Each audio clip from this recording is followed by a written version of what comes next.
Hello everyone, welcome to this video. तो guys, इस video में हम लोग बात करने वाले हैं वन नेशन वन इलेक्शन की रिपोर्ट के बारे में, जिसको अभी रिसेंटली हमारे फॉर्मर प्रेसिडेंट रामनाथ कोविंद जी ने सबमिट किया है to the current president Droupadi Murmu. तो गाइज, आप ऑलरेडी जानते होंगे कि पिछले कुछ समय से वन नेशन वन इलेक्शन बहुत ही ज्यादा डिबेट में रहा है, बहुत ही ज्यादा न्यूज में रहा है, जिसकी वजह से अभी रिसेंटली सितंबर 2023 में एक हाई लेवल कमेटी बैठाई गई थी, जिसमें काफी सारे हाई लेवल मेंबर्स भी थे, ये डिसाइड करने के लिए कि ये वन नेशन वन इलेक्शन क्या इंडिया में वर्क करेगा या नहीं, अगर वर्क करेगा तो कैसे करेगा, क्या हमें चेंजेस करने चाहिए हमारे कॉन्स्टिट्यूशन ऑफ इंडिया में और हमारे डिफरेंट लॉज में। तो इसके ऊपर एक पूरी प्रॉपर रिपोर्ट कमेटी ने सबमिट कर दिया है to the president, to the government of India, जिसके बारे में इस वीडियो में हम लोग बात करेंगे।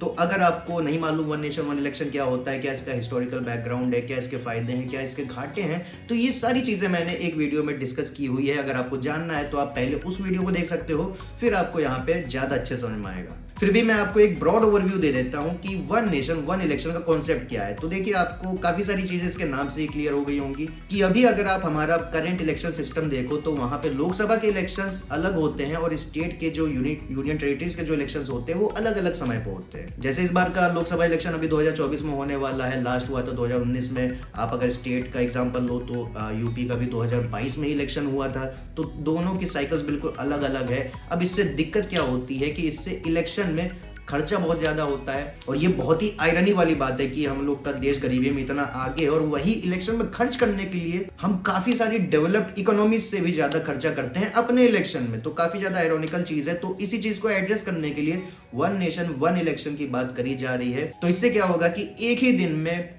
नेशनल लेवल पे और जो स्टेट लेवल होते हैं सारे इलेक्शंस, और वो जो लोकल गवर्नमेंट्स होती हैं, हमारी म्यूनिसिपैलिटीज हो गई, पंचायत हो गए, उन सारे इलेक्शंस को एक साथ एक ही दिन में कराया जाएगा, एक ही समय पे करवाया जाएगा। तो ये कॉन्सेप्ट कहता है वन नेशन वन इलेक्शन का। और इसका फायदा एक इंडिविजुअल लेवल पे भी देखने को आपको मिलेगा कि आपको बार बार जाके वोट देना नहीं पड़ेगा। पता चले आप लोकसभा इलेक्शन में फिर वोट दे रहे हो, मान लीजिए यूपी में रहते हो, तो 2027 में आप फिर से वोट करने जाओगे, और इसके बाद जो हमारी लोकल सेल्फ गवर्नमेंट्स होती हैं, म्यूनिसिपैलिटीज होगी, पंचायत होगी, वहां पे भी आपको वोट देने जाना पड़ेगा। तो कहीं ना कहीं ये वोटर के लिए भी काफी ज्यादा हेडेक वाली चीज हो जाती है, काफी ज्यादा सरदर्दी हो जाती है, थकाने वाली चीजें हो जाती हैं कि आपको बार बार जाके वहां पे वोट करना पड़ेगा। तो ये है guys one nation one election का कॉन्सेप्ट। अब चलिए बात करते हैं इस रिपोर्ट के बारे में, जिसने कहा है कि हाँ, वन नेशन वन इलेक्शन करवाया तो जा सकता है, लेकिन इसको कैसे करवाया जाएगा, इसकी क्या रिकमेंडेशंस है, उसको इस वीडियो में डिस्कस करते हैं। तो गाइस, इस कमेटी के हिसाब से 2 स्टेप्स लेने होंगे अगर हमको वन नेशन वन इलेक्शन करवाना है पूरे इंडिया में। और ये 2 स्टेप्स का मतलब ये है कि सरकार 2 तरह के बिल्स लेके आएगी। पहला जो बिल बात करेगा वो साइमल्टेनियस इलेक्शन की बात करेगा of Lok Sabha and state legislature, और जो दूसरा बिल होने वाला है वो हमारे साइमल्टेनियस इलेक्शंस की बात करता है एट द लोकल लेवल, जो कि मैंने आपको म्यूनिसिपैलिटीज एंड पंचायत बताया। अब आपके दिमाग में सवाल ये आ रहा होगा कि यहाँ पे 2 स्टेप्स क्यों लिए जा रहे हैं, 2 बिल्स क्यों लेके आया जा रहा है, 2 कानून यहाँ पे क्यों लग रहा है, कि हम लोग अगर वन नेशन वन इलेक्शन की बात कर रहे हैं, सारे इलेक्शंस को एक साथ कराने की बात कर रहे हैं, तो उसको एक बिल में भी इंक्लूड किया जा सकता है। या हम लोग स्टेट लेजिस्लेचर और लोकसभा को एक साथ रख रहे हैं, हम लोग लोकल सेल्फ गवर्नमेंट्स को बिल्कुल अलग रख रहे हैं, तो यहाँ पे इतना भेदभाव क्यों है।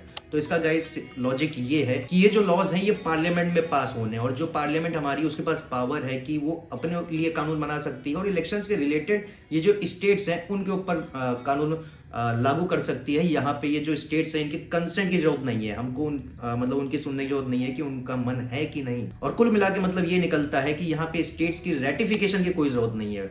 वही अगर आप ऑन द अदर हैंड आप अगर लोकल गवर्नमेंट्स को देखो, जो म्यूनिसिपैलिटीज होती है, पंचायत होती है, ये स्टेट लिस्ट का एक हिस्सा है। इसका मतलब ये होता है कि स्टेट गवर्नमेंट के ही पास पावर है उनके लिए कानून बनाना। तो यहाँ पे स्टेट्स के रेटिफिकेशन की जरूरत पड़ती है, उनके कंसेंट की जरूरत पड़ती है। तो ये मैंने आपको एक बेसिक आइडिया दे दिया। अब इसके बारे में और डिटेल में बात करेंगे, लेकिन चलिए शुरू करते हैं अपने पहले स्टेप से, पहले बिल के बारे में, जो कि बात करता है साइमल्टेनियस इलेक्शन कंडक्ट करवाना ऑफ द लोकसभा, हमारी जो सेंट्रल गवर्नमेंट होती है, मेन पार्लियामेंट होती है, और उसके अलावा जो हमारी स्टेट लेजिस्लेचर होती है, उनकी असेंबलीज होती है, उनके इलेक्शंस को एक साथ करवाने की जो बात करता है। तो गाइस, इस कमेटी ने total 15 amendments to the constitution of India suggest किए हैं। अब ये अमेंडमेंट्स कुछ प्रोविजंस को चेंज भी करते हैं, कुछ नए प्रोविजंस को ऐड भी करते हैं। और जो पहला मेजर चेंज लाने की बात की गई है इस पहले बिल में, वो है इंसर्शन ऑफ आर्टिकल 82A। अब गाइस, ये जो आर्टिकल 82A है ये बेसिकली एक प्रोसेस के बारे में बात करेगा, जिससे हम लोग अपने ये जो एग्जिस्टिंग इलेक्शन सिस्टम है उसको हम लोग कैसे एक साइमल्टेनियस इलेक्शन सिस्टम बना सकते हैं। मतलब कैसे हम लोग लोकसभा और स्टेट असेंबलीज जो होते हैं उन दोनों के इलेक्शंस एक साथ कैसे करवा सकते हैं। अब इस आर्टिकल 82A का क्लॉज 1 ये कहता है कि जिस दिन हाउस ऑफ पीपल मतलब लोकसभा की जिस दिन पहली सिटिंग होगी उस दिन हमारे प्रेसिडेंट इस आर्टिकल 82A को इफेक्ट में लाएंगे, मतलब उसको एनफोर्स करेंगे, और जिस दिन ये किया जाएगा उसको अपॉइंटेड डेट कहा जाएगा। तो पहला क्लॉज ये कहता है। अब इसका क्लॉज 2 ये कहता है कि इस अपॉइंटेड डेट के बाद जितनी भी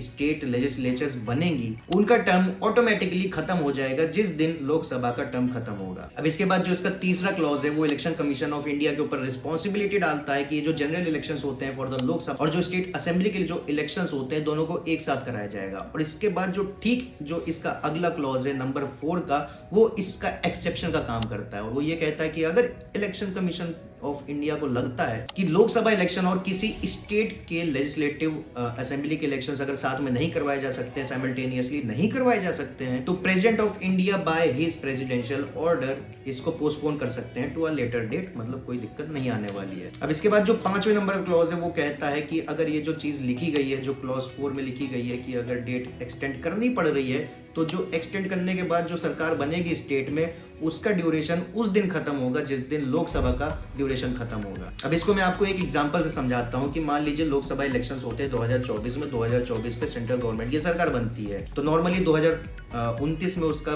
टर्म खत्म होगा। लेकिन मान लीजिए कोई स्टेट असेंबली ऐसी है जिसका 2024 में साइमल्टेनियसली लोकसभा के साथ नहीं हो पाया, मान लीजिए 2025 में होता है उसका इलेक्शन, तो उसका ड्यूरेशन 5 साल बाद 2030 में नहीं खत्म होके बल्कि 2029 में लोकसभा के साथ उसका ड्यूरेशन खत्म होगा। इसका ये मतलब है। तो ये गाइस आर्टिकल 82A के बारे में, जो कि बहुत ही इंपॉर्टेंट आर्टिकल है अगर हमारे इंडिया को इलेक्शन कमीशन को वन नेशन वन इलेक्शन करवाना है। इसके अलावा आर्टिकल 327 जो है हमारे कॉन्स्टिट्यूशन ऑफ इंडिया में, जो कि हमारे पार्लियामेंट ऑफ इंडिया को पावर देती है कि वो कोई भी लॉ बना सकती है regarding the elections to the Lok Sabha, Rajya Sabha, state legislatures, या फिर प्रिपरेशन ऑफ इलेक्टोरल रोल्स हो या फिर डिलिमिटेशन की बात हो, तो सबके लिए वो कानून बना सकती है। तो इसमें भी अमेंडमेंट करने की बात की है इस कमेटी ने, और इस कमेटी का ऐसा कहना है कि ये जो आर्टिकल 327 है इसको ऐसे अमेंड किया जाए कि इसमें साइमल्टेनियस इलेक्शन का कॉन्सेप्ट भी इंक्लूड हो जाए। अब गाइस यहाँ पे एक बहुत ही बड़ा सवाल निकल के आता है कि मान लीजिए हम लोग लोकसभा का इलेक्शन और स्टेट लेजिस्लेचर का इलेक्शन एक साथ करवा देते हैं साइमल्टेनियसली,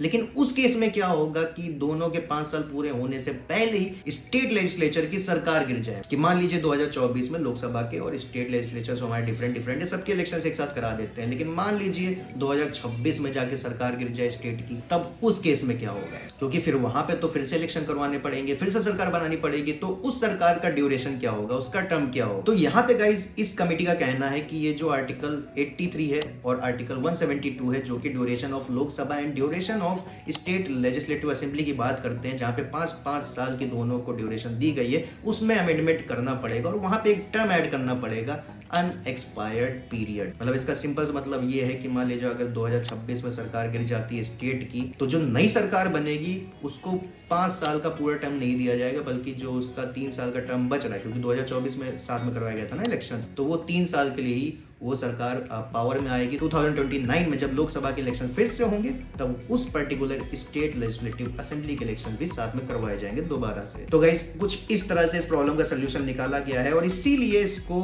पहले बिल में इंक्लूड किया गया है, क्योंकि इसमें स्टेट्स का रेटिफिकेशन की जरूरत नहीं है। क्योंकि अगर इसको दूसरे बिल में डाल देते जहाँ पे स्टेट का रेटिफिकेशन की जरूरत पड़ जाती तो definitely one nation one election तो इंप्लीमेंट हो ही नहीं पाती, बहुत ज्यादा इसका अपोजिशन हो जाता। तो गाइस ये पहले बिल में मोटे मोटे अमेंडमेंट्स होने वाले हैं। इसके अलावा जो हमारे छोटे छोटे एक्ट्स हैं फॉर डिफरेंट टेरिटरीज, जैसे government of NCT Delhi act 1991, union territories act 1963, इसके अलावा आपको मालूम है 370 हटा के 2019 में Jammu and Kashmir reorganisation act लाया गया था, जिससे जम्मू एंड कश्मीर में स्टेट लेजिस्लेचर वहां पे एस्टेब्लिश किया गया था, उनके लिए भी अलग से कानून मतलब अमेंडमेंट करने पड़ेंगे इन कानूनों के अंदर, ताकि उनको भी वन नेशन वन इलेक्शन में भी जोड़ा जा सके। तो गाइस ये था पहला बिल। अब चलिए दूसरे बिल के बारे में बात कर लेते हैं, जहां पे स्टेट की रेटिफिकेशन की जरूरत पड़ेगी। रेटिफिकेशन की जरूरत क्यों पड़ेगी? क्योंकि जो हमारा आर्टिकल 368 है जो हमारे पार्लियामेंट को अमेंडमेंट करने की पावर देता है। उसमें एक प्रोविजन है जो कहता है कि अगर आप किसी स्टेट लिस्ट से रिलेटेड, जिसपे स्टेट गवर्नमेंट का हक होता है उस पर कानून बनाना, उस पर अगर कोई कॉन्स्टिट्यूशनल अमेंडमेंट करते हो, कोई अमेंडमेंट लाना चाहते हो, तो उसमें हाफ नंबर ऑफ स्टेट्स, मतलब मिनिमम 50% ऑफ स्टेट्स की सहमति, उनके रेटिफिकेशन की जरूरत पड़ेगी। तो अब बिना स्टेट के रेटिफिकेशन के जो सेंट्रल लेवल पे जो सरकार बननी है, स्टेट लेवल पे जो सरकार बननी है, आप दोनों को तो साइमल्टेनियसली ला सकते हो, लेकिन जो स्टेट के अंदर जो लोकल गवर्नमेंट होती है,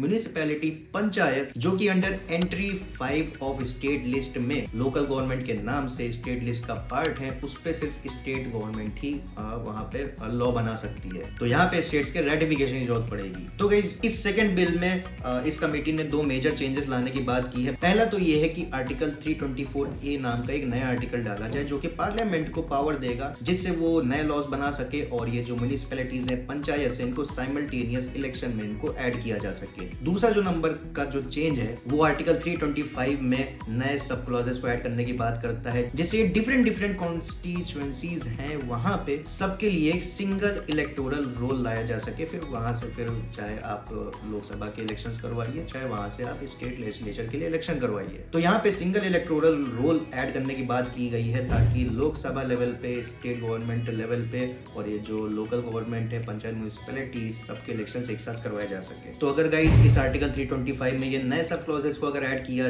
गया, तो ये जो स्टेट इलेक्शन कमीशन हमारी होती हैं, जो इलेक्टोरल रोल वो बनाती है, उनको सब्स्टिट्यूट कर दिया जाएगा। तो इससे जो इलेक्टोरल रोल बनाने की जो पूरी जिम्मेदारी होती है, जो पूरा काम आता है, वो directly election commission of India के अंडर आ जाएगा। और यहाँ पे जो हमारी स्टेट इलेक्शन कमीशन होती हैं, उनका बहुत ज्यादा कोई क्रूशियल, कोई बहुत ज्यादा मेजर रोल नहीं होगा, बल्कि एक कंसल्टेटिव रोल रह जाएगा। तो यही चीजें हैं, यही सेकंड बिल के बारे में है जो मैंने आपको बताया। मैंने आपको फर्स्ट बिल के बारे में बता दिया, सेकंड बिल के बारे में बता दिया। आई होप आपको समझ में आया होगा कि अगर इंडिया को, इलेक्शन कमीशन को इंडिया में 1 नेशन 1 इलेक्शन अगर इंप्लीमेंट करना है, तो उसके लिए क्या क्या चेंजेस लाने होंगे। आई होप आपको ये वीडियो पसंद आई होगी, वीडियो आपको समझ में आई होगी। अगर वीडियो आपको अच्छी लगी हो तो वीडियो को लाइक करिएगा। कोई अगर सुझाव हो तो कमेंट सेक्शन में बताइएगा। ऐसी और भी इंटरेस्टिंग वीडियोस के लिए सब्सक्राइब कर लीजिए एलबी वाला को।